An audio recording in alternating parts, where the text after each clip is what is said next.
Good evening. Tonight we have a very special paranormal investigation. Um, we are going to be reviewing or reflecting on all past paranormal investigations. Welcome. If you're just joining us, this is the paranormal investigation team here at Chaotic Industries, and tonight I'm going to be going back in time and sense, and also be updating you on where our current team is, and also what's going to be going forward. Good evening. No, you got to change that name, sir. um, Where's the thing? you, you have to change that name, please. Where's my thingy? Uh,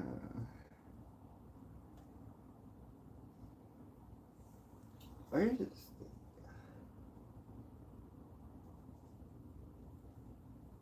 All right. I think I have. No offense. I'm gonna have to remove your comment. We're gonna do that. All right. Sorry, sir. I'm gonna just remove the comment though, but you can stick around. Just don't comment, I guess. No, not that one. What's this one? There you go. Oh Jesus! God dang it! All right, Smiley. I'll see you. Sorry. Um.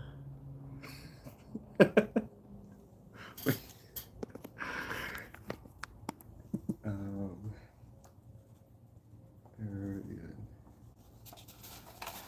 So before that we were rudely interrupted by that.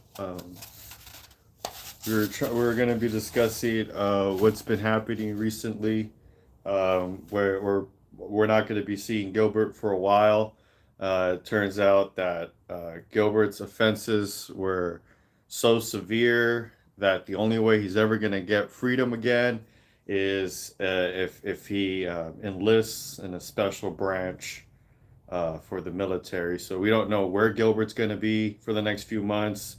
Um, I've never heard of this. It was pretty much him, joining whatever this is. I don't know if it's the military or some kind of a workers program to be outside of prison, but unfortunately, Gilbert won't be part of the paranormal team for a while now.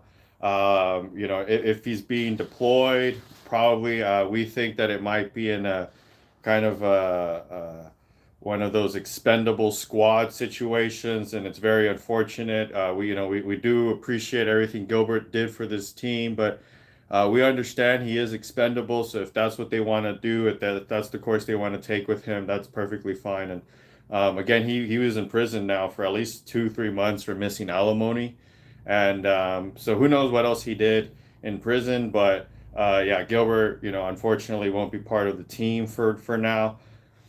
Um, Last time that we did our paranormal investigation, I'd said a few things about what Johnson, our lead sound guy, did to me. Um, there was some things that I guess I was angry at the time because it had just happened. But what Johnson did to me, we do. I will say again, it was assault. It wasn't. We didn't get on camera. It was before the stream had started, but I think throwing a toaster loaded with bread at you is perfect cause for assault and battery. He hit my kneecap, and it's been bruised up ever since. So I don't know if Johnson's going to be back on. He said that he's tired of my antics. He says that I make up my paranormal evidence. He says that half the time I'm just yelling into nothing, and these are just lies, just straight up lies. I think Johnson is angry. He's a little bit jealous. He's mad that I started a fire in his home. I know that that's what he's mad about, but I told him then, I'll say this now, it was an accident. So, unfortunately, for the time being, Johnson will probably not be around for the next few months. We're gonna see if we can get him back. Maybe if we can get some dirt on him, and then we can kind of make him, just come back. Otherwise, we'll release all this dirt about him to the public, because I know a lot about Johnson. Johnson's a very dirty Johnson. So if he wants to take this, escalate this, I'm perfectly fine, But as far as sound guys go, I can find another sound guy. But the paranormal team is going through a bit of a turmoil now. I was trying to get another intern aboard, but he ended up swerving off the road on the way over here, and so that's that. So I did try. Our priest is out on parole, thank God, but he's at a halfway house. They have him on an ankle bracelet. So if our priest is ever going to get out, and it's not for anything major, it was he called it Benny and driving, where he would take some Benadryl and start driving. So it's not something we promote or we advocate on this channel. So definitely, we're glad that our priest is getting help for that kind of problem. If you have a problem with taking allergy medication and getting behind the wheel, you definitely want to seek advice and special help. So I am going to be addressing some of the hate mail though, because I have way too much hate mail coming in.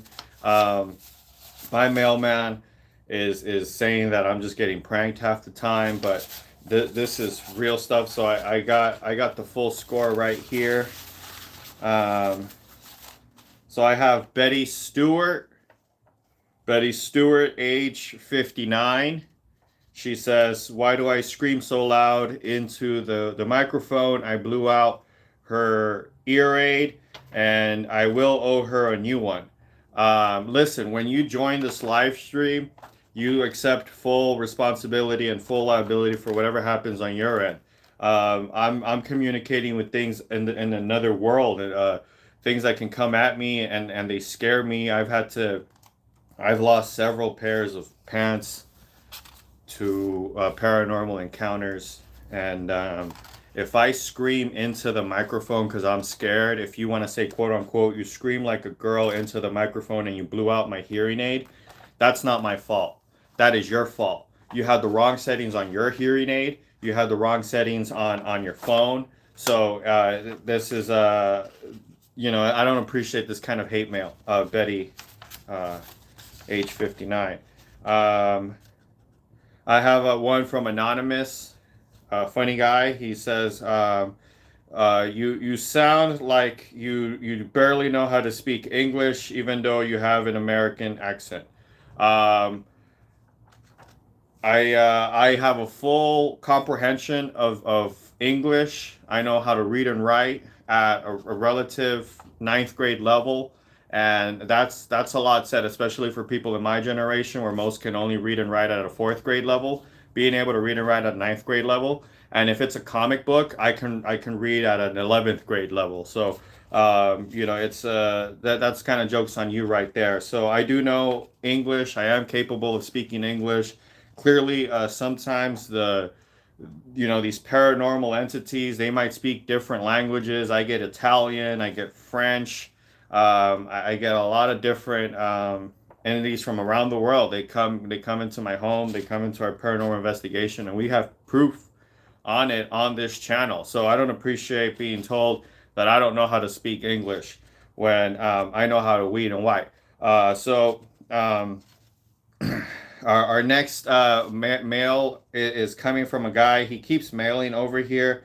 He says, "Can you see me? Can you see me now? I'm getting closer now." And so we don't like that. We don't know who this is. His name says it's Steve. But we don't know what that's it. That's all he ever writes. So Steve, if you're out there, I don't know what you want. But yeah, if you anyway. So the next one is another. This is apparently a saying. It's my neighbor. I don't know if it's my neighbor, but he's saying, "Can you please keep it down? I can hear you yelling in the middle of the night. I don't know what you're doing over there, but if it keeps going on, I will have to contact the authorities to keep you quiet. I don't. I keep hearing screams. I keep hearing people yelling. It sounds like you're banging on metal for half the night, and it keeps me and my family awake. Can you please keep it down?" And so that's a letter my neighbor sent to me. And again, it's not me. So I don't know if you want to take this to court and you want to bring in these ghosts as witnesses, or you want to put them on stand. You try it, buddy. But here at where these are all legitimate paranormal investigations, and sometimes we have paranormal objects here, and I'm not even in the home, so I don't know what he's hearing. I'm out on the field. Okay, the other day I was in this guy's corn maze, and I was in there for hours and hours. And then at one point he started yelling. He was like, "I'll set this corn maze on fire to get you out." But I told him, I'm like, if I'm in a paranormal investigation, I'm committed. So I'm going to stay in that corn maze as long as I can. So, um, my neighbor doesn't know what he's talking about. Um, so I'm gonna just put a big old disregard on that response there. I have nothing to say to you.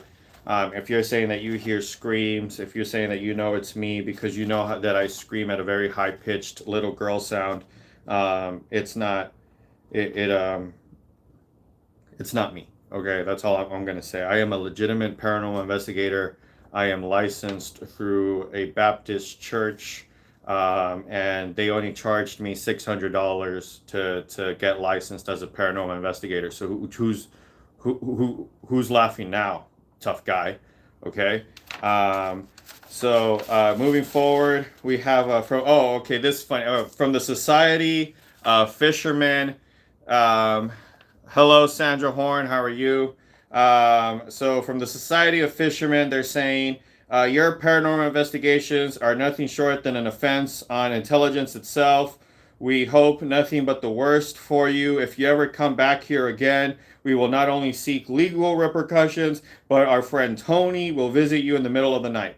So, listen, Fishing Society, you invited me over to do that paranormal investigation, okay? If you're mad that I broke your fish tank and a bunch of fish flopped over across your dancing floor, whatever the hell you call that galley or whatever it is, Fishing Society of Minnesota. So, how about this? Don't invite me again to do a paranormal investigation at your fishing society, okay? I got hooks hooked into me. I got tangled up in the lines. And then ultimately, yeah, it resulted in a fish tank falling over and about $10,000 worth of fish being lost. So it's not right that you send this kind of rhetoric to my abode, and I don't know what you expect from me. I'm not going to apologize. Okay, you were holding those fish against your will, against their will, and if anything, I gave them the freedom they were never going to have. And it might have been only a few minutes that they had of freedom, but it was a few minutes of freedom. Hoorah! Okay, God bless America, and those fish were free in the end, and maybe that's why I did it or didn't do it. Okay, it was an accident. At the end of the day, okay, I was in the hallway. I was contacting a spirit of a dead fisherman at this fishing society. Okay, so one of their guys did it to me. One of their passed on brethren pushed me into some hooks. I got tangled up in some wire. I stumbled out into their galley or whatever, and I tipped over their fish tank. And now they keep sending me letters. So it's not my fault, basically. Hello, thank you, Lango next. So tonight we are continuing on with our hate mail. Though, if you're just tuning in, sometimes I get supportive letters on here. Sometimes, most of the time, people just send me very unsupportive letters saying that they don't believe my paranormal investigations, but I have video evidence of everything. So my next letter here comes from a concerned parent. They're saying, my child tuned in to your stream the other night. They heard nothing but screams. Now they're having nightmares. They say they can't go to school because they think that something is haunting their classroom as a result of watching your streams. Okay, I don't know what you're gonna end up believing in. Okay. Hello, Christus. Yes, we do feel the fear today. Okay, but if you're watching one of my streams and all of a sudden there's something following you to your work, or they're following you to your campsite, or wherever the hell you're going, that's on you. Okay, we always give a warning. Things can leap across the screen. They can attach itself to you. Okay. That's how I've contracted many diseases in my life. Okay, the people that I've been in relationships never believe me, but I've contracted several diseases simply by watching a video that was concerning that disease. And I've had a lot of problems in my relationships. I have a lot of problems with my insurance because they say, that's it's impossible to break your arm because you saw a video where a guy having his arm broke. So, um, fish own the bank money. They're so rich, their bank's so rich, they own the riverbank. Well, yeah, that's it. Yep, I can see that. I think there is a giant fish conspiracy going on. Um, but just to answer this concerned parent, maybe police your child a little bit more. Okay, maybe withhold bread and water from them to make them adhere to whatever you want them to listen to. Put them in secluded rooms or something. That's what the Navy does. You put them in a secluded room and you only give them bread and water. If the Navy can do it, you should be allowed to do it to your child. So if your child's not, following your policy or whatever the hell you call it, just bread and water only. I want to be haunted by the ghost of a gothic chick. We're not sure what that means exactly. I've never heard of that. But instead, I'm haunted by the ghost of a chicken. I know how that feels. I know how it's like to get pecked in the middle of the night, without knowing that you're about to get pecked. But Patrick Swayze was. I think, yeah, Patrick Swayze might have been part of a bigger conspiracy. I don't want to get into it, but I think that movie was all made for potters and pottery. They were just trying to get people into pottery. And the pottery business took up big time. The spinning wheels, all those machines, that whole industry, the stock spiked like crazy. It turned into a huge pottery bubble by the end of the 90s. And this is a true story, hashtag paranormal. Uh, yeah, it's we're in the matrix. Sometimes we're in the matrix, sometimes we're not. I got a letter from here. We got from Gizmo 67 plus 2, haha. Gizmo 67 plus 2 says, I think all of the creatures that you are speaking to are actually manifestations of your imagination, and it's part of the simulation that is going on. So it's a lot similar to what you just said. And to that, I say no. Okay, it's not. This is in this one book that we have to read all the time. The Baptist church that gave me the license to paranormal investigation, they're all wild about this book.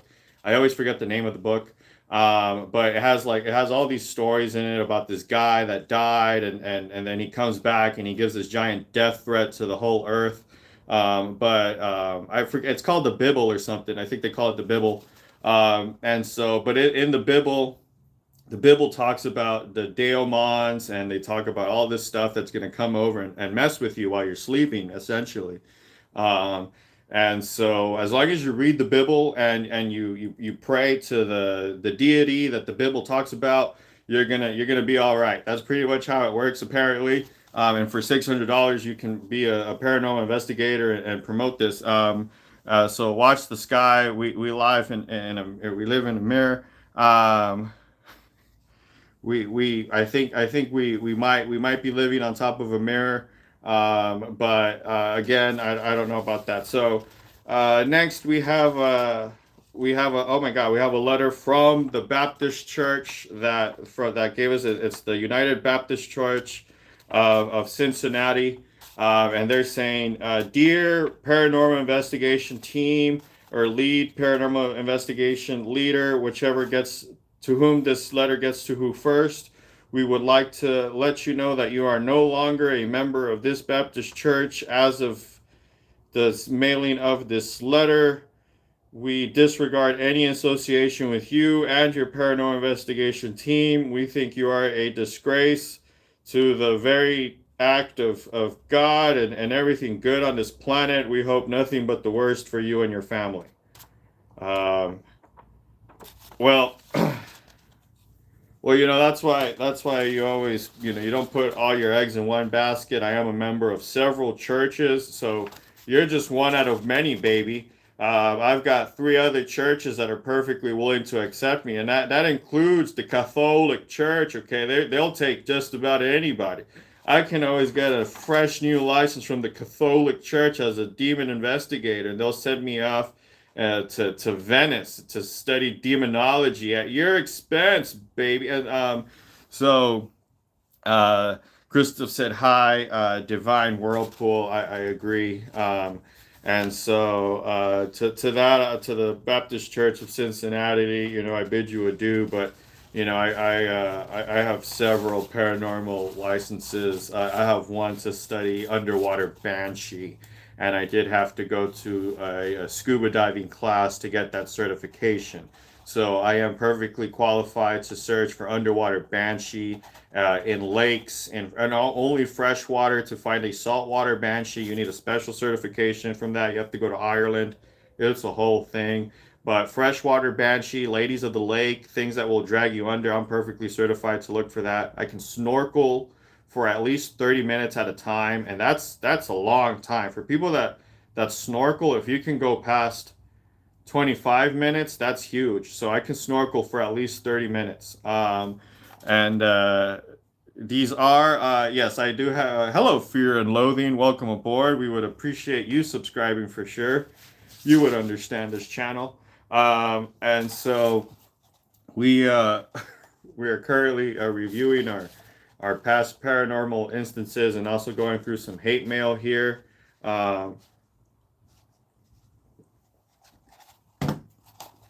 As you guys can see, I have a lot of people have written in, and they just keep sending me hate mail after hate mail, and so we got another letter here from. Her name is Drew, is not Drew Carey, and not Drew Carey says, we love your paranormal investigation streams. We think they're great. Can you please come by and do an investigation? So yes, we would absolutely love to do an investigation at your residence. However, we do take cash up front. We have a drop-off point. Basically, you would just take the lump sum to a drop-off point. We have a guy. We'll pick it up, and then we're good to do a paranormal investigation. But we do not exchange cash at hand. You have to put it somewhere. You can put it on the surface, and then we pick it up. But you don't hand it to me directly. And it's a yeah, but we have taken a long time to get these paranormal licenses. The longest license that took me to get was volcano demons. It's so hard to get a license to study volcanic demons in Hawaii. Half the time they don't believe that they exist. That's really the problem. But these things are real. That's what makes volcanoes erupt. It's usually these giant demons. They have a gastric reflex, and it makes the volcano just kind of explode. And so there are a lot of people that believe this, especially if you believe in the hollow earth theory. Yeah, this is really a problem in Hawaii. And so I am trying to pioneer an effort to get a lot of antacids, and we can dump it into Keel. I forgot the name of the volcano, but we dumped the antacids into there, and we could probably stabilize the region for the next 1,000 years. Me Edrax. Hello, shit fan. How are you? We are going over past paranormal instances now. I think. Oh yes, Kilimanjaro. Thank you. I knew it was Kilimanjaro. I knew it. I knew it. I didn't want to be offensive to.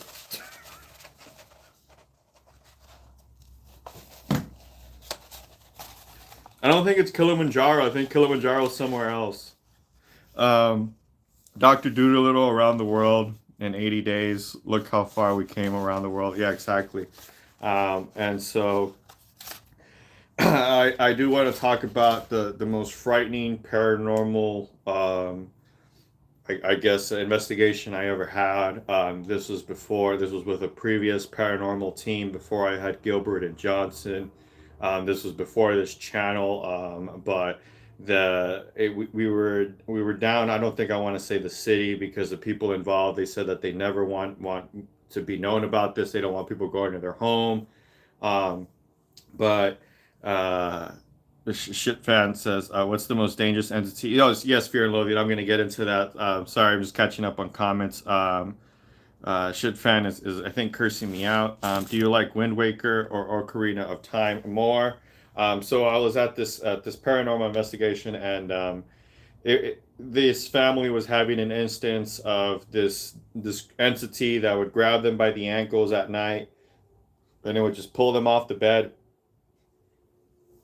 and most of the time they would just slam their head right against the floor, and I think that was the most upsetting part of anything above than just being yanked off the bed like that. And so it would also, it had a thing about microwaves. It would like keep the microwave on in the middle of the night, and it would sometimes blow out a microwave. They went through like 14 15 different microwaves. So one evening they brought me over there, and we were in the hallway. I had my team. I'm not going to say their names again. They don't. They had nothing want to do with this. But we're standing in the hallway, and we see this red face glowing at the end of the hallway, and it's just kind of like this. It looked like just kind of like this red, not a red skull. It was more like a red smiley face kind of thing, and it just kind of, so you see its like mouth opening and closing slowly. And I told my investigator, I was like, go get it, go near it. And he was just shaking. He's like, no way, man, you go towards it. And I told him, I was like, something terrible is going to happen to you if you don't go near that right now. And he didn't want to proceed. So I grabbed him, I shoved him towards the, well, allegedly I shoved him towards the thing, and the red light, or was it like a red orb at that point? It got bigger. It it engulfed him in this red beam, and people started screaming. They started going crazy. And long story short, there was a fire. The whole house burned down. The fire marshal came around, and apparently that red light was the pilot light of and I okay, what I had done, because it was messing with the microwave, right? So an hour before, I had turned on the stove, I had turned on the oven, I had opened up all the gas, okay, because I was like, if it's gonna mess with the microwave, let's mess with the gas. And if it, because now, if it turns on the a flame, we're gonna know if so anyways, a pilot light had turned, which I think is the paranormal part. Okay, the pilot light came on by itself, and I had filled up the room full of gas. And so right as I threw the, this, our my paranormal associate at this, what I thought was a demon, it was actually the emerging flame coming out of the kitchen, and it engulfed him. And we got out okay. And we think Ghost is jerking me. I don't know if that's what a ghost would do to you, but this is an absolutely true story. I think this entity cost the life of this, individual. People asked me, wasn't it obvious that it's a fire? And I said it didn't look like a fire. It looked like teeth, and kind of coming down, and it was glowing, and all the lights were off. You can't see a fire at night. You need light. So I don't know what people are thinking, blaming me for it. I know I'm the one that turned all the gas on, but again, they gave me full roam of this casa. When I walked in, they go, our home is your home. Make yourself at home. So I figured I can investigate this abode in any way I seem fit. And if it cost us a paranormal investigator, we didn't really get the evidence either. We were using film, and it got so hot that it melted, and it messed with some of the film. So, a house turned down. I think a drunk guy who fell asleep with a lit cigarette. Yeah, I think so too. All these streams about paranormal, no one discussed music. I, uh, I did try to have a hip hop stream one time, and I lost like 4 subscribers.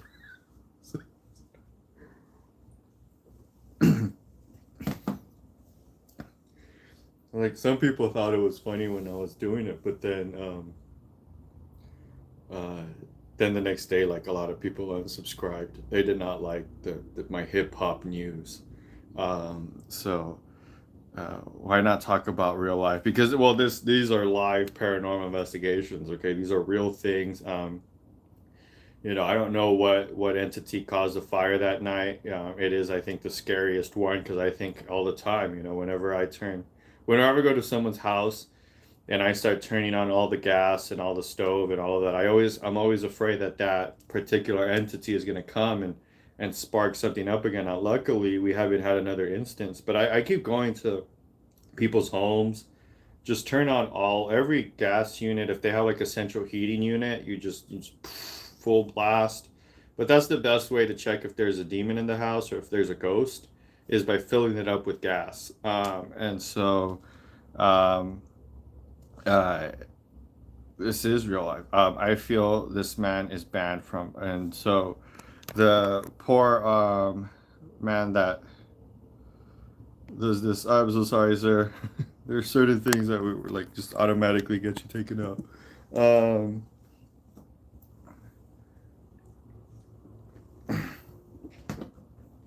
we allow most jokes, but certain jokes that start to cross certain lines, it's just an automatic. Sorry, sir. Um, get better, I guess. I remember Cubert William James, the sixth ghost. Oh, that's right. Yeah, we one night we were basically being bombarded by several different entities, and they were trying to fight over attention, basically. And so it's very unfortunate when that happens, but it gives us more proof of the paranormal, and that's what matters. But sometimes we feel that some entities get their feelings hurt because they didn't get as much screen time, and it's just sad for them. But if I've ever met a goblin, I did. One time I was on Craigslist and I had put out an ad. It was kind of, yeah, it was a paranormal ad, but it was more like a seeking friends in the paranormal. And I was told to meet this person under a bridge, and so I went over to this bridge. They told me to get out of the car, that they couldn't see me, so I got out of the car. It was all dark. Then they like lit up this torch, and all I see is like this just long pointy nose and long pointy ears, and it came at me with a club, with a barbed club, and I had to dodge it a few times. I tried shooting it with my arrows, but it didn't work because I wasn't high enough skill, so I had to run away. But it was a very frightening experience. I don't recommend ever answering a Craigslist ad that is telling you to meet them under a bridge. Um, and who's this kid named Shitfan68? Damn, bro, must have been scary. It was pretty scary.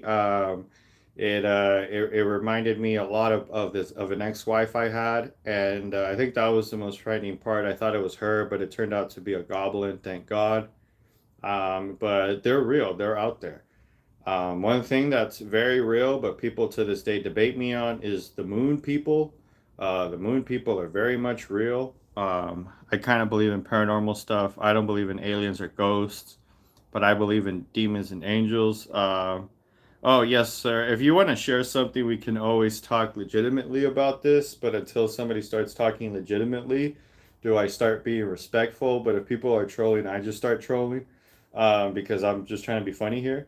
But yeah, if you have a real story to share, I can slowly lose this accent and then start talking normal. But I, I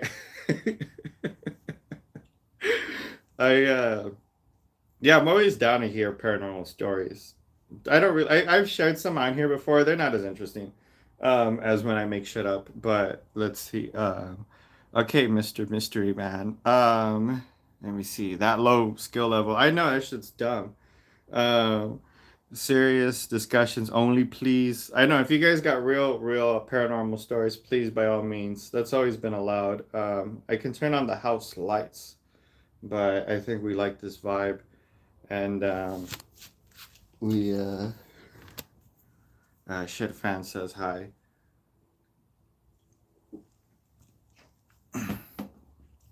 I think my where's the light? Why you stream in the dark? Because this is a paranormal investigation, dude.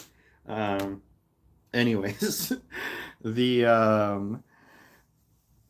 my favorite I think paranormal thing. If I'm gonna just talk for real, do I have to take this off? No, I think we just need to leave them on, right?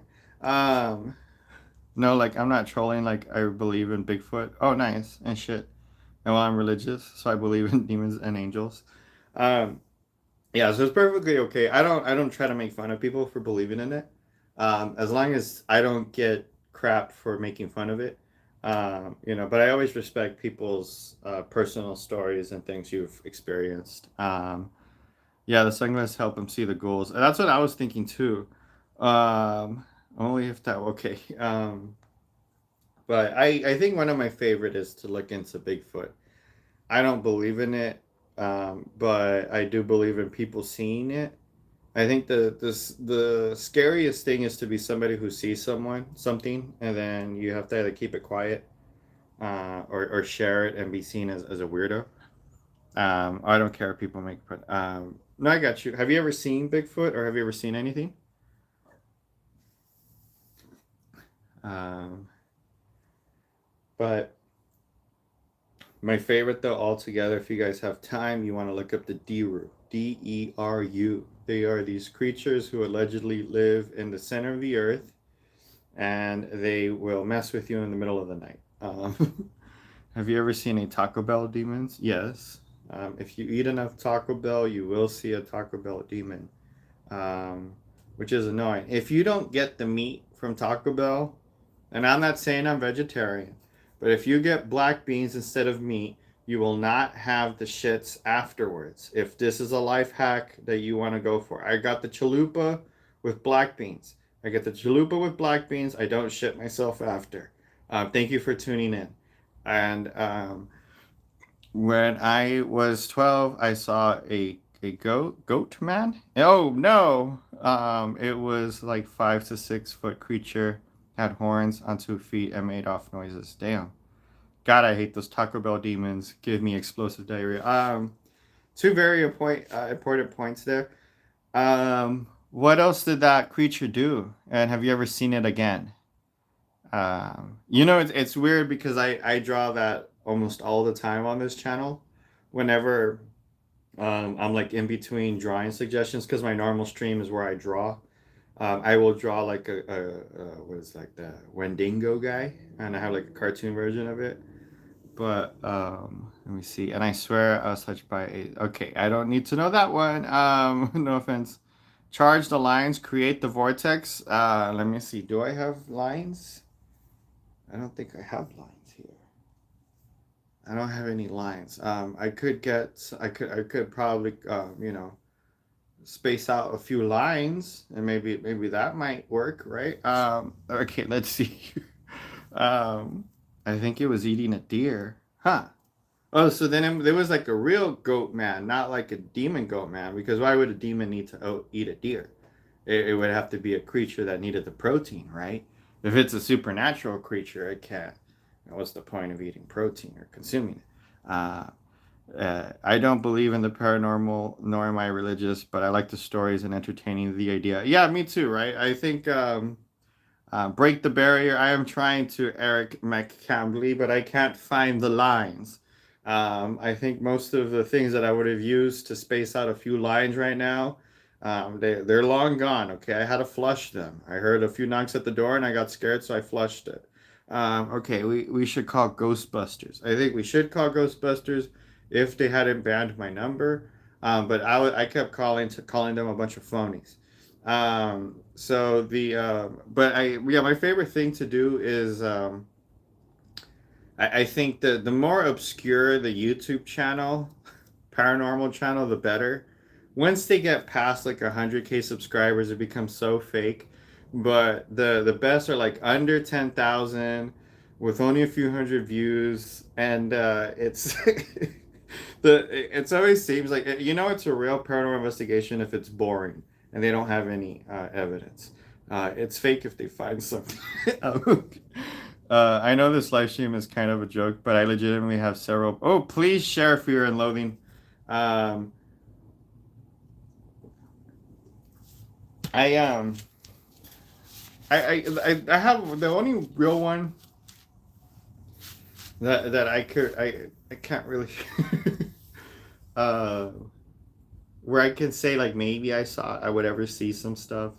Um, it was when I was working at the subacute, but even then I would say that it's really explainable. But it was past like a certain point. I would work the night shift, and it was always out of the corner of my eye. You would see like somebody walk past, but you would turn, or you would see somebody like a nurse standing at the end on another uh, at the other at another room. But again, that's one thing I would just have to recognize. I'm like, I never saw it head on. It's always out of the corner of my eye. And then I started realizing that if I would work the day shift going into the night shift, I would have almost like a memory repeat in my head, and it feels like you see it out of the corner of your eye. And I would hear other people say stuff that they see stuff in rooms and all of that. People that are very religious and that are very spiritual, they'll just jump straight to it. But I'm very I'm obsessed with Batman, so so I knew that. I was like, oh shoot. So around 2 a.m., the juices that make you sleep and that make you want to dream, that starts coming out. And if you're like working the night shift, yeah, you might see some stuff. And it's 100% like just in your eye. And the story can go very quickly from, oh, I saw someone walk across and oh my God, that place is haunted, or I'm tired. I know that I work during the day where I see people walking across the day, across the hallway. I see people in the other room in that same, in the way I think somebody would be standing there. And it's almost like this tape playing over, and you're gonna think that it's a ghost, or you might think it's a spirit or something, but it's just your own mind playing And I thought of it like it kind of really is like a ghost, but like in radar, where it's a fake blip. Okay, sorry. I remember the ghost. Sorry, let me see. Chaotic Gould in the, ooh, that'd be a good. I should just start another channel, huh? I remember when Ghost said it's ghosting time. Okay. I live in Kentucky, so there are all kinds of stories. I heard about stuff in mountains and woods.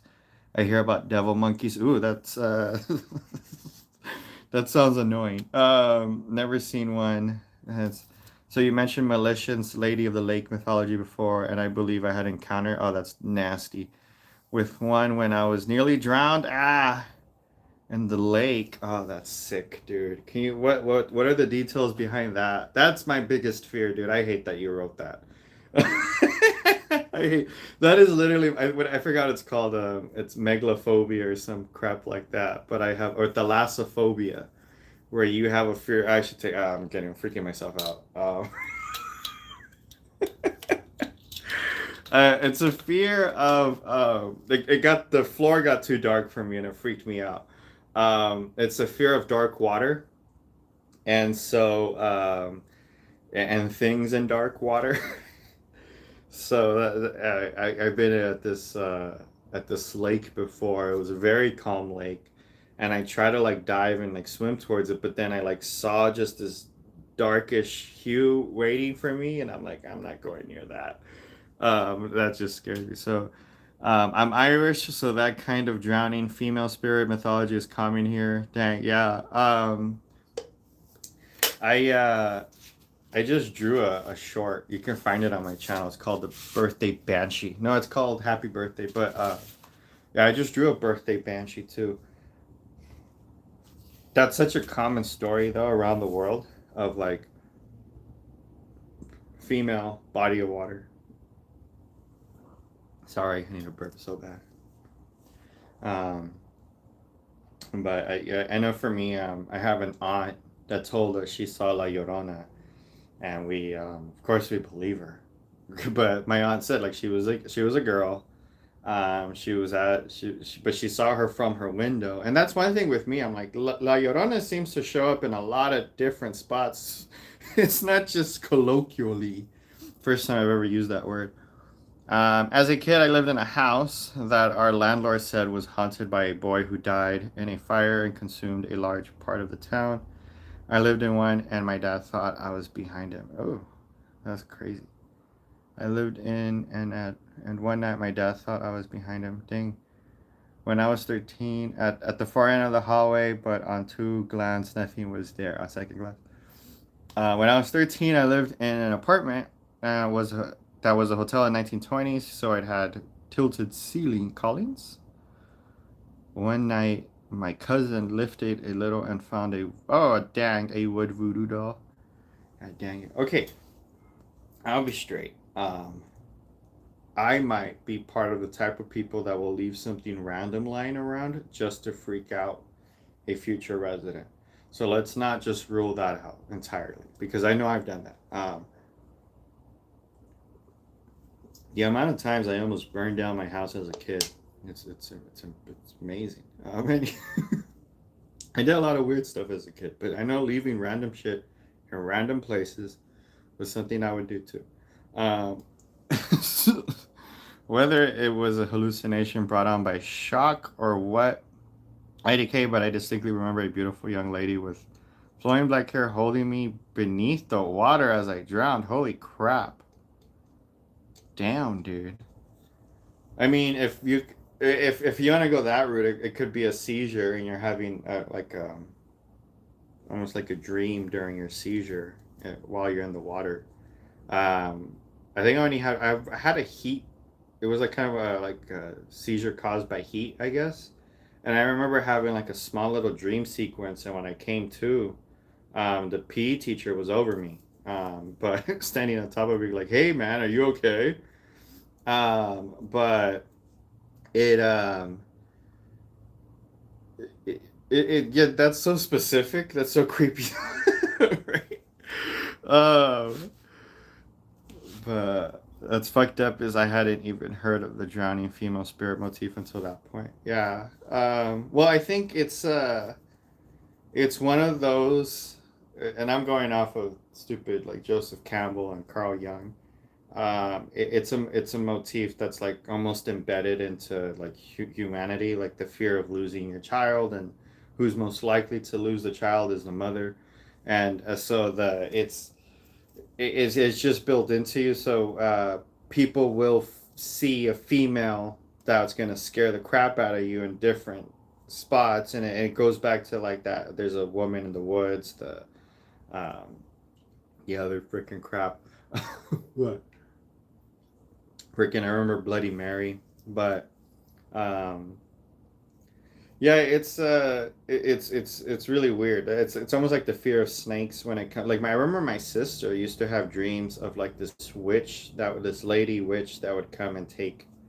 She would have dreams that this witch would come and take me as a kid, and my sister would like get freaked out and shit.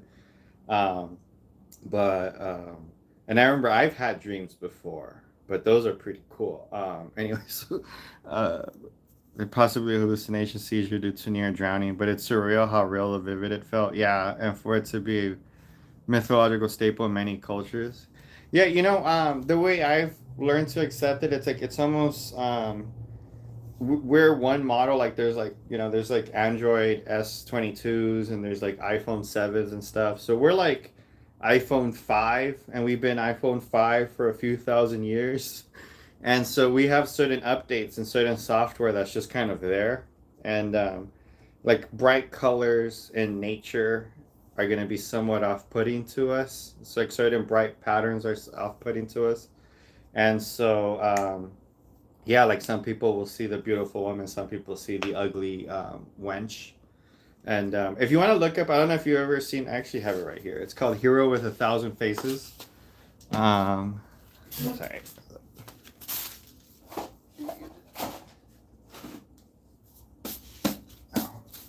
Why is your tape on here?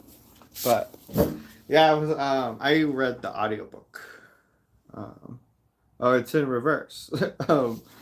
But I like keeping this for references and shit. But yeah, it just goes through all of like different. This is horrible, horrible. I have pictures and shit. Sorry. It goes through like myths and legends, but it looks at it through context of like kind of anthropology, not really spiritual and shit. Um, but yeah, that was one thing I like. Is like it can talk about Christian mythology on one page, and then it starts talking about like this is Hinduism, Um, and I think it's like from the 50s or 60s. But anyways, sounds like a Japanese ghost legend. Yeah, exactly right. Jerry the Ghost is the reason why we can't have. I can't remember that. Yeah, like I mean, for me, I think my fear has always been like just something big dragging you beneath the waves. But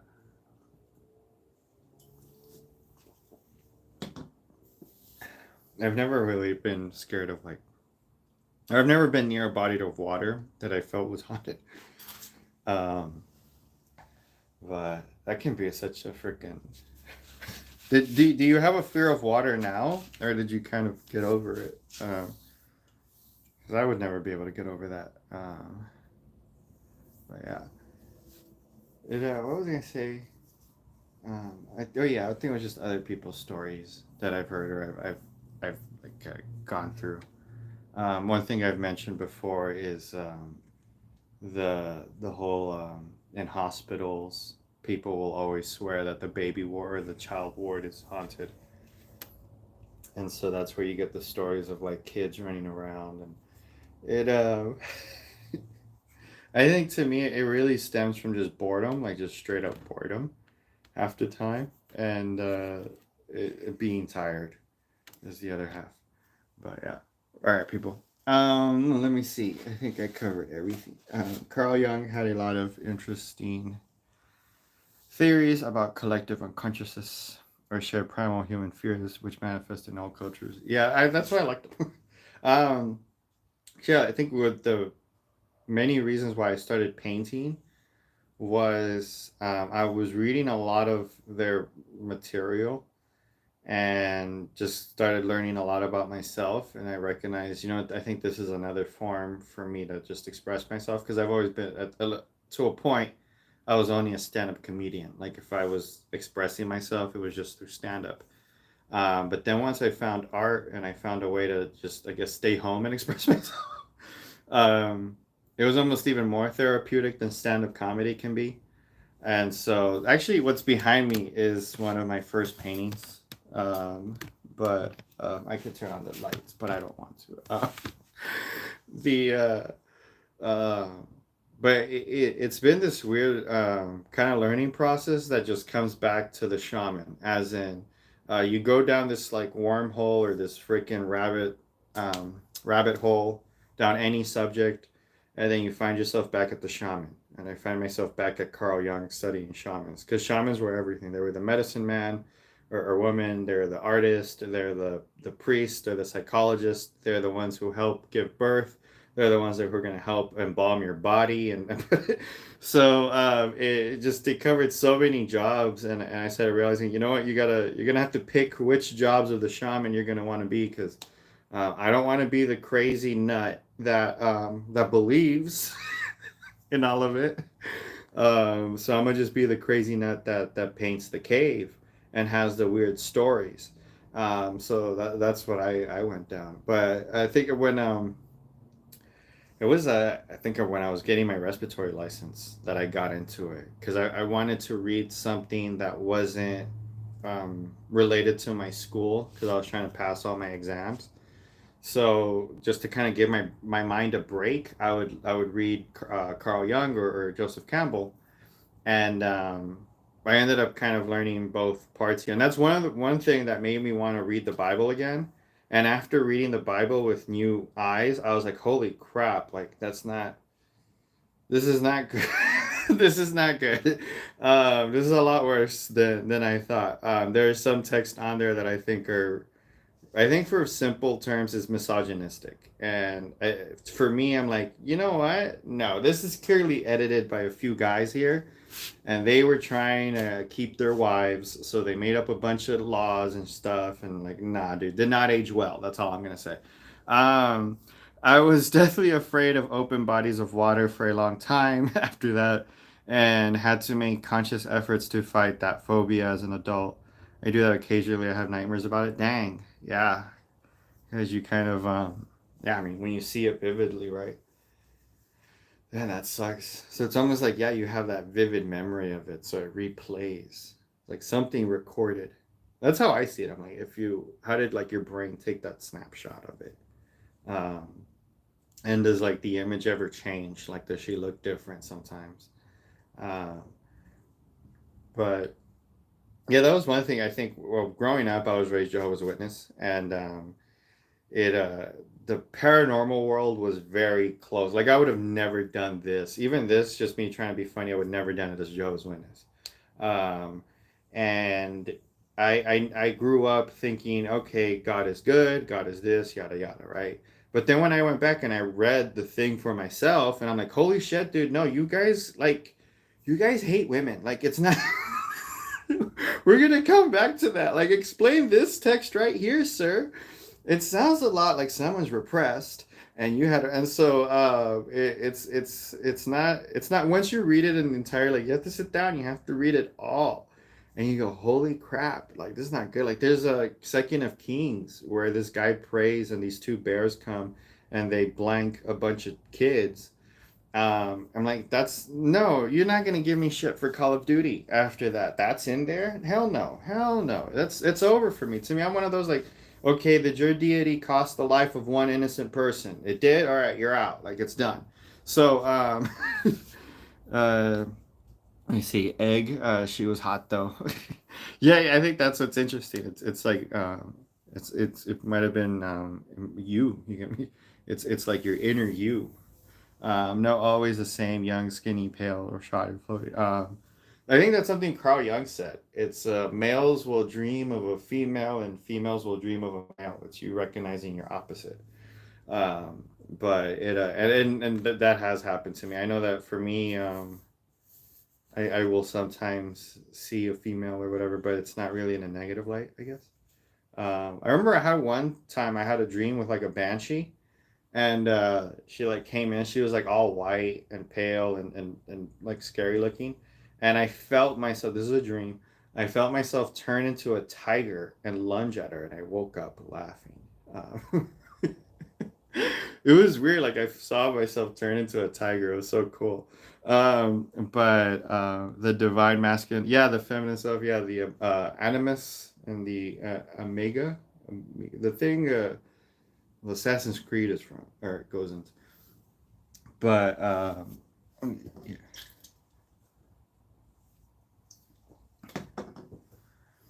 yeah, I know I'm gonna make a video on having been a Jehovah's Witness. Like that's gonna be for sure. But I wanted to get better at editing and just better at making videos. Yeah, the animus and the anima. Before I start jumping into that. Um, and definitely I wanted to learn how to animate because I don't want to like go into like stock B-roll and just copy off of every other YouTube video. I'd much rather take the long route. So it's been a year. That's why the tell me what to draw. Like it's been learning how to make faces, how to draw like proficiently but also quickly. And then now we're gonna learn the technicality. So I put up a few animations on my channel, but that's just like the test run so that when I do make other YouTube videos, I can use animations in them. But I know one of those for sure is going to be my experience as a Jehovah's Witness. And there are a few things that that church has done now that they've been accused of that to me is an automatic like I just banned somebody a few moments ago because they joked about that kind of stuff, and this church is guilty of this kind of stuff, and so to me it's an automatic like nah, no more. I used to be very respectful towards the whole thing, and I didn't want to like make fun of them or like touch that subject and kind of upset some of my family members and stuff like that, but I'm like no, the moment your organization crosses that line and your deity didn't stop that crime, and let's call it a very unbourgeois kind of crime where very innocent people get hurt. um, I subbed, by the way, bro. You seem like an interesting guy, and I'm sure you have more some fascinating content. Yes, thank you. I love Hunter S. Thompson too, by the way. That is something that if you actually, if you look at the stream from last night, at the end, I show this painting because I broke character at the end, and at the end, I show a painting of Hunter Ernest Hemingway that I painted, um, and gonna make another stupid video about that because I did want to make one about why I started painting altogether because it's like I think you're supposed to say that when you start an art channel. Apparently, you have to be like personal and stuff, and I did not do that. Um, I always just try to like show you what I got before I try to win you over with like who I am. Like it's not. What's the point? Unless you're talented or funny, what's the point? So it yeah, it's been a year of just learning how to draw better, way better than I thought, and then learning how to edit. Hunter S. Thompson was a legend amongst men. Yes, well, he was more of a credit card fraudster, if anything. But I think the funniest story I ever heard or I read about that was or of him. So Hunter S. Thompson got invited to Jack Nicholson's birthday. Hunter decided to show up around 1 o'clock in the morning. Everybody at Jack Nicholson's house was asleep. Hunter S. Thompson thought it would be funny to leave Jack Nicholson's present at the door. So Hunter got this bag of, I think it was an ox heart, so the heart from an ox, and he put it in the doorstep of Jack Nicholson. So then, like an hour or two, or like in the morning, the sheriff and I think a bunch of other people were like all over at Jack Nicholson's house, and there were a bunch of like armed men, and they were saying that they were going to. No, this is a different. Yeah, this is the same one. They weren't going to attack Hunter this time. They didn't know it was Hunter, but he Hunter had to call the sheriff and tell him that it was him that put the ox heart there because they thought that it was a stalker trying to get at Jack Nicholson because apparently Jack Nicholson had a stalker. And so Hunter S. Thompson, thinking that Jack Nicholson would appreciate a frozen ox heart at 1 o'clock in the morning, but yeah, potentially scared the shit out of his family and stuff. That's one of my favorites. I forgot what which book it's in.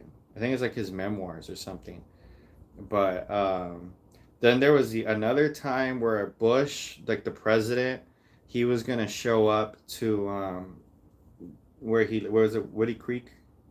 Is it? Yeah, where he lived, and there had been so many reports of this crazy guy with guns and dynamite, and that the Secret Service was just gonna storm his house just as a security. um, but seemed like a threat, to be honest. I'm like, yeah, exactly. How else would someone interpret something leaving hearts at your door? Exactly, but him in his freaking messed up head, he just figured, well, he was and he also, I guess, took offense to. Oh, that's what he said. He said that when he showed up at 1 in the morning and he knocked, he saw people like check it out, then close it, and like close the shades and stuff. And so he took personal offense to that. But again, like they just see this dark figure holding a bag in the middle of the night. So, but yeah, that's been those are some of the funniest ones. Actually the one that might top that one, it's a 1972 campaign trail. So Hunter S. Thompson was he got a press pass to to basically follow one of the candidates on this train for the 1972 presidential election. But Hunter S. Thompson wanted to do drugs and go to the pool and get drunk instead. So he gave his press pass to a homeless person. The homeless person got on board of the train, and they got very, very drunk, and they got handsy with a few of the staff. And he ended up getting, like, the train got derailed or whatever, or like stopped, and they had to they had to kick him off. And so everybody though thought it was Hunter S. Thompson. So that was something that they had to like definitely clear up. And I think he said that his luggage was stolen or something, or he had gotten mugged. And so that's how he didn't go to jail for. I don't know if you go to jail for that, but that's how he didn't get kicked out of the press. Um, Thompson also had regular gunfights with, yeah, right. um, no, that poor guy. But do I like eggs? It depends. I don't know.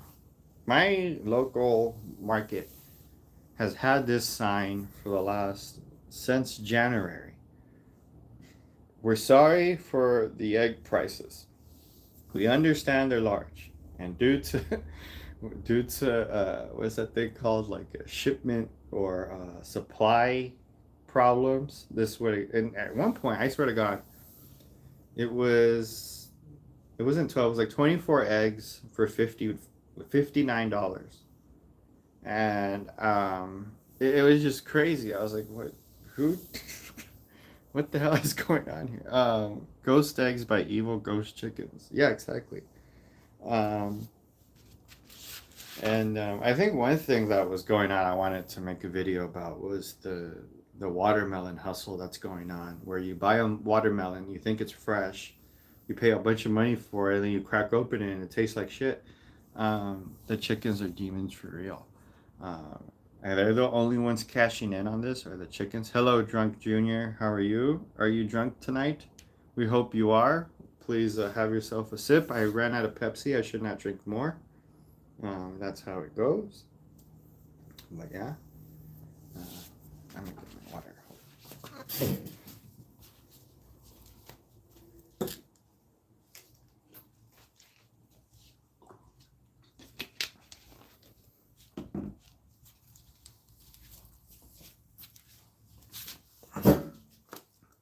Ah, maybe the real paranormal was prices of food. I know, right? That's some real paranormal shit. Chickens are more closely related to reptiles than any other bird. So then we should eat lizards, right? Shouldn't lizards taste the same as chickens? Um, but I know I wish I was drunk, but I don't like. I don't know. I don't really like beer as much. I'm at the point now where I like to choose a soda over beer. I think that means I'm old, right?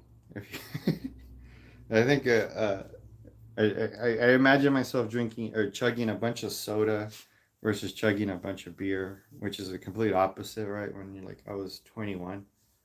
Um, but that's what happens when you age. You crave soda more than beer. But anyways, people, um, did I? Oh, all my forgotten dreams. Oh, I did want to talk about one last thing, I guess, about how I am. I'm sad to say that I'm probably never become a rap artist, like a major recording rap artist. I think it's time for me to give up. The name of this stream is Paranormal Investigation Tonight in Retrospect, or All My Forgotten Dreams. And so, a dream I'm going to have to give up on now is becoming a major recording rap artist or hip hop DJ. It's never going to happen. And I think it's just time to give up on that dream. It's a very hard thing to kind of come to terms, right? Giving up on a dream that I've sought for so long. But I'm in my 30s now, and I've never released one rap song, not one hip hop song, not one DJ song or anything like that. Never even been a DJ, so I'm never gonna become a major recording rap artist, and it sucks. It really sucks because I know in my deepest of like dreams, I just wanted to get a Grammy for the lead hip hop song, but it's over now. I'm never gonna get a Grammy for my hip hop or music because I don't have any. I never made it. And it if I know how to rap, I can rap the best out of anyone, but it's time to give up on this pipe dream of wanting to become the best rapper there ever was. I've lost a lot of homies to the game, but that's because we went whitewater rafting without the proper protections, and they went overboard and they didn't have life vests on or helmets. You crack your head when you fall over into a whitewater raft, it's over. Okay, you don't have a protective vest, it's over. So I lost all of that to the game, and so it's time to give up on becoming, a rap artist. I've been ridiculed a lot. People are like, "Oh, you want to be a rapper, but you've never released a song." But so it's okay. Fine then. I give up. I won't be a rapper. I'll never become the best hip hop artist that's ever been. I'll never drop the hottest beats, even though, as we all know, my beats get jacked the most. Everybody, every major recording artist in my tri-state area jacks my beats. and they pretend like it's their own, but damn, bro, the canoeing game be treacherous. Yeah, bro, and it sucks because I've lost 10, 20 homies that way. And I know what you're saying. Like maybe maybe hire people that or like not not hire, but like hang out with people that know how to communicate properly. But I like Eastern European friends that don't know how to speak English. Okay, and so they were they didn't know what were the proper safety mechanics of whitewater rafting, and I lost them. But that should that be the reason why I give up hip hop? Yeah. Okay, and I think because I'm dropping the hip hop game, everybody should get out of the hip hop game. We should just stop it altogether. Maybe we should just try to make some kind of different music that sounds like music and it's not just the same fucking thing just over and over again. Like maybe it's time to give up that, maybe if I can make a nice melody and a harmony and like lyrics that go somewhere, it's not just repetitive and annoying and it sounds like you're giving a robot waterboarding torture, like you're trying to find out where his superiors are, so you're just getting a robot and slamming it against a wall. We should make music that doesn't sound like that. But it's time for me to give up. You get me? Like I used to be into making the type of music that sounded like you grabbed the robot and you were holding him down into a barrel of water and making him gasp for air and then putting him back in. That's my favorite kind of music,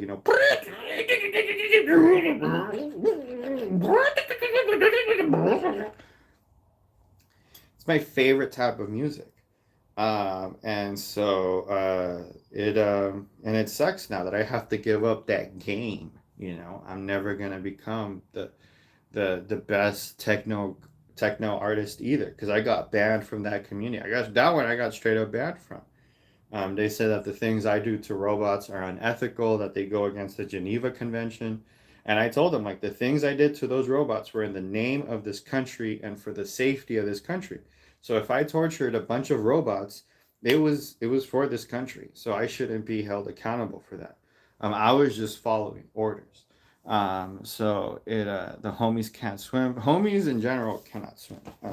And so but you can't swim on those white water anyways. Like let's just all jokes aside, okay? If it's a white water rapid, okay, it's almost impossible because it's like swimming through foam at some point, and you're just gonna get crushed and dragged underneath the waves, and then you end up dying like that one scene from The Gray with Liam Neeson or whatever, that horrible scene. But anyways, what the hell was I talking about? Oh yeah, my hip hop career. So yeah, it's I've been screwed by a lot of producers, several producers. I had this one guy that he was gonna record me. I found him on Craigslist. He was like, come over to my apartment. I've got a recording studio and everything. And I'm like, Craigslist must have verified him. Everything that you find on Craigslist is legit. So I go over to this guy's house. He has nothing but like this white tarp and a camera on a tripod. And Deliverance is a good film. Those rapids are yes. Um, and he like wanted me to just start rapping on this tarp, and I'm like, where's your equipment and stuff? And he's like, don't worry, I'm gonna go into the other room, and he put like this vest. It was like this. He said it said it was a lead vest, and he put it over himself, and he went over across the room, and he just had me stand there, and he just put this camera really close to me, and he took these pictures around my face and then like just everywhere, and he's like, okay, I'm all done now, bro. And I'm like, but I didn't even rap. He's like, don't worry about it, bro, just get out of here. And I'm like, no, man, I want my mixtape, like at least get, and he's like, I don't have your mixtape, I'll send it to you in the mail. And so I don't know what this guy did, but he like just kept taking pictures like around my mouth, like that's really what he wanted. Like he wanted my molars.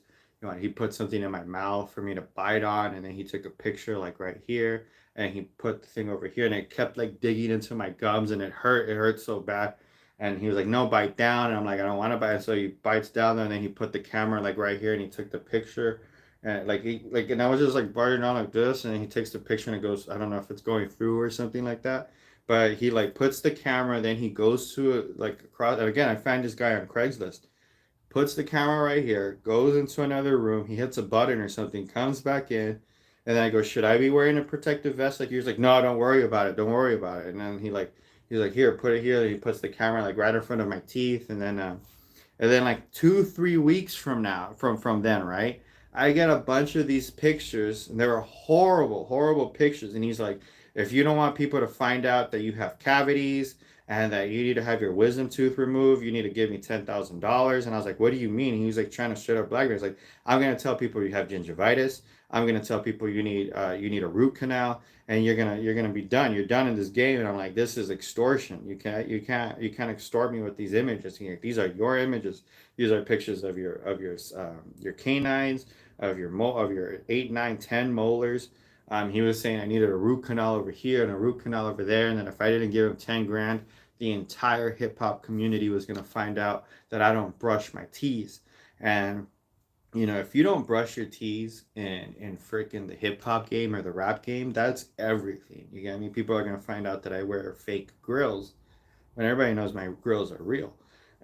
But this guy, like, he was trying to ruin my hip hop career, and I don't know what this Craigslist, hip hop recording guy is really up to, but um, I've never been extorted like that before. Damn, the dental health blackmail scam is ruthless nowadays. I think that is what it was. I think it was a dental health blackmail scam, because he charged me $500 to go in there, and at first he wanted me to take off all my clothes, but I was like, that's not gonna happen, because I'm real. You get me? I'm real, and I got a gold chain, and I don't show that gold chain. I always keep my gold chain underneath my shirt. I never show my gold chain. It's like a thing. And so he was like, okay, it doesn't matter. And then that's what sussed me out, that he put like this lead vest above himself, and he didn't give me anything. And so what's cool though, this is what's awesome, is that it looks like I can't get anyone pregnant. So that's been cool. Like I'm apparently I'm like sterile, so we're all good there. So I don't know if it was after that or anything, but um, yeah, like don't go to. I guess that's my best advice to anybody that's trying to get into the hip hop game or the rap game.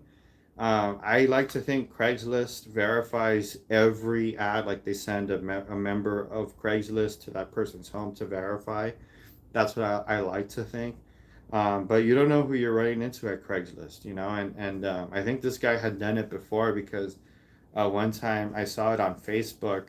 I guess this guy didn't pay the ransom, and we saw a bunch of this guy had never brushed his teeth before, and so he posted all the images of like his front teeth, of his bottom teeth, and this guy lost his job. He was just working at a Dairy Queen, but he lost his Dairy Queen job. He lost his wife. They repossessed his car because apparently, like, the insurance company saw how much he would have to pay to fix his teeth, so they defaulted on the loan. And it's hard. It can mess you up. Like, if somebody takes pictures of your teeth and they make it public, it can ruin your life.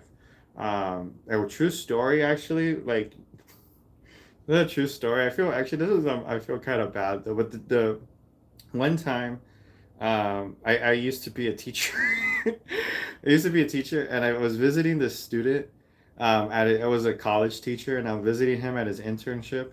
And I just noticed that his teeth were like on point. Like every time I would visit him, he had like the best teeth ever. Like, and once I made a note, I'm like, dang, bro, like it's like it's past sunset now, but your teeth are shiny as hell. And he goes, oh, they're veneers.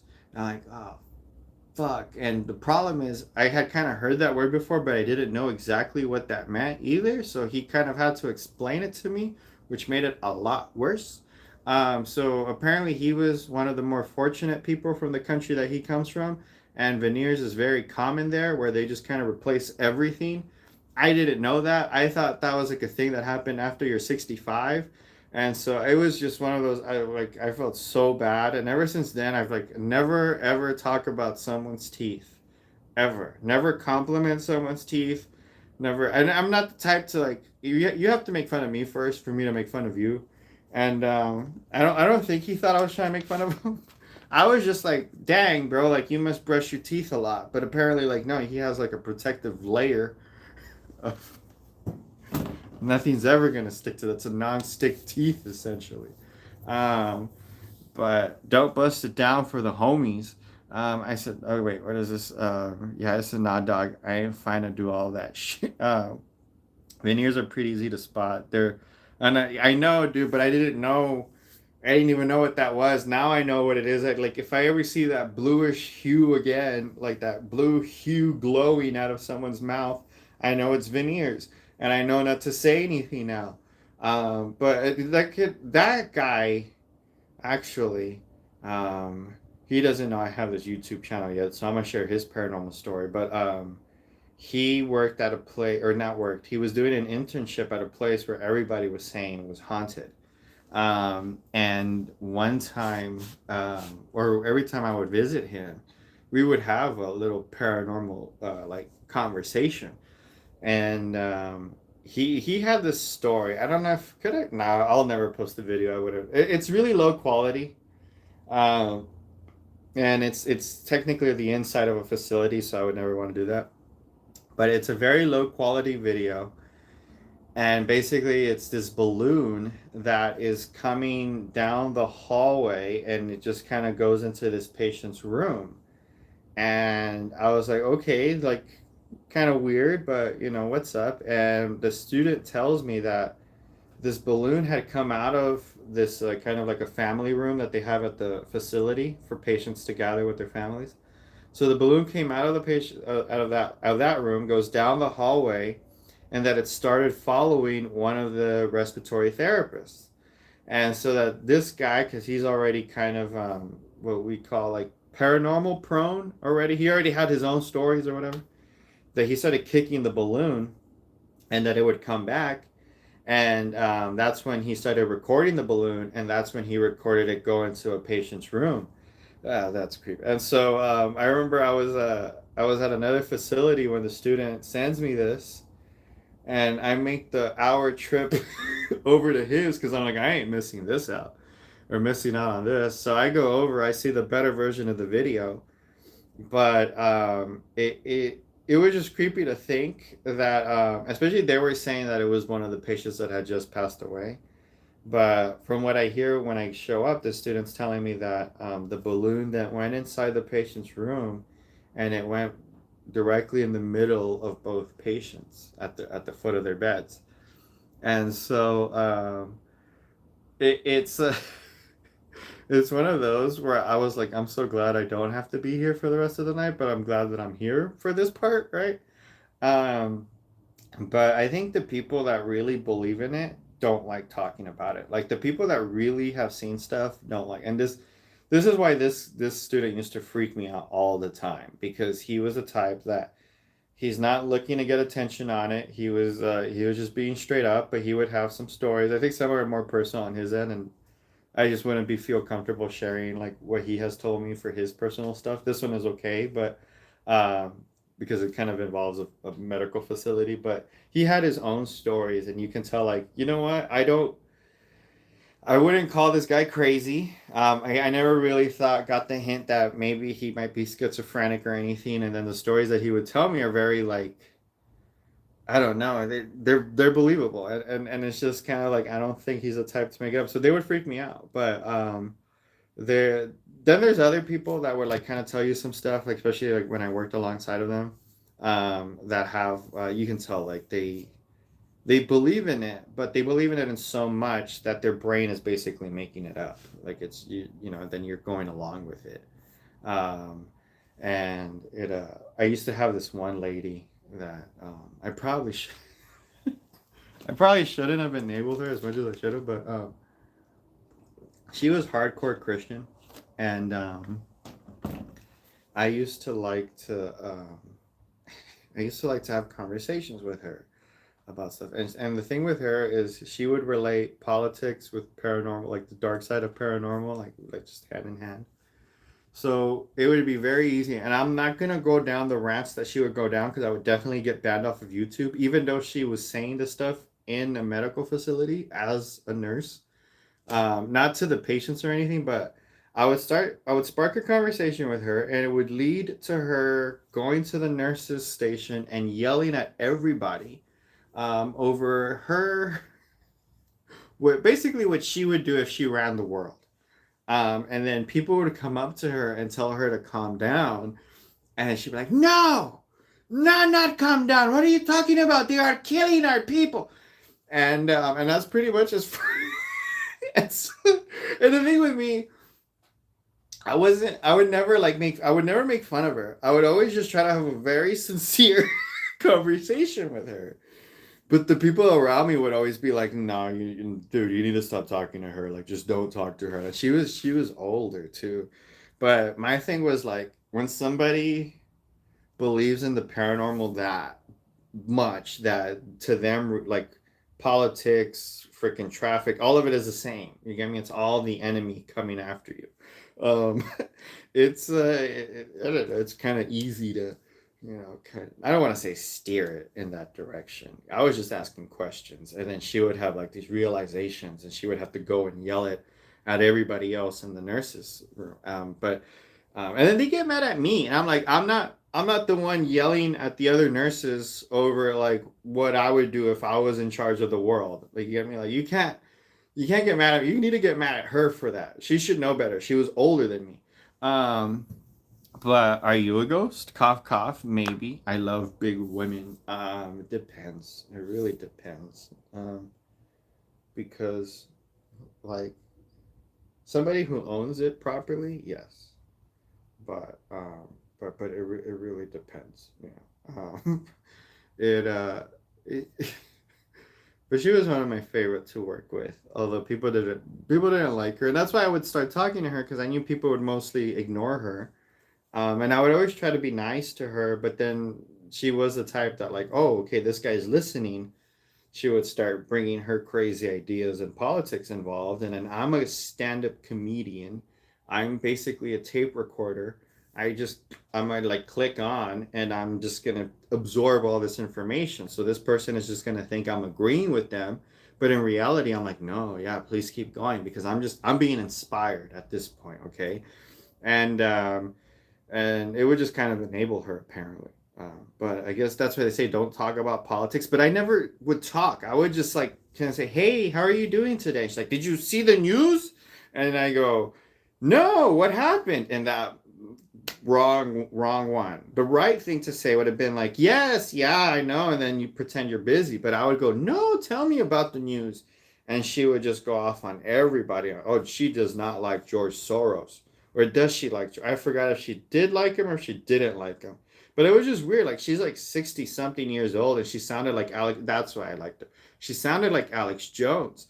And I was one of those guys like I like cracking open a cold one and you laugh your ass off to Alex Jones. And it was nice to have a female Alex Jones just freaking going off on people at your workplace and pissing them off. It's, it's so, uh, but again, I'm like, she was just one of those people it's like almost like a homeless person where like the moment you engage, they have to like just tell you their whole life story.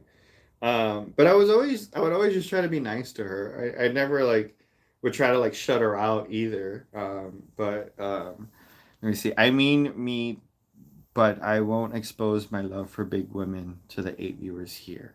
I mean me too, but I mean me. It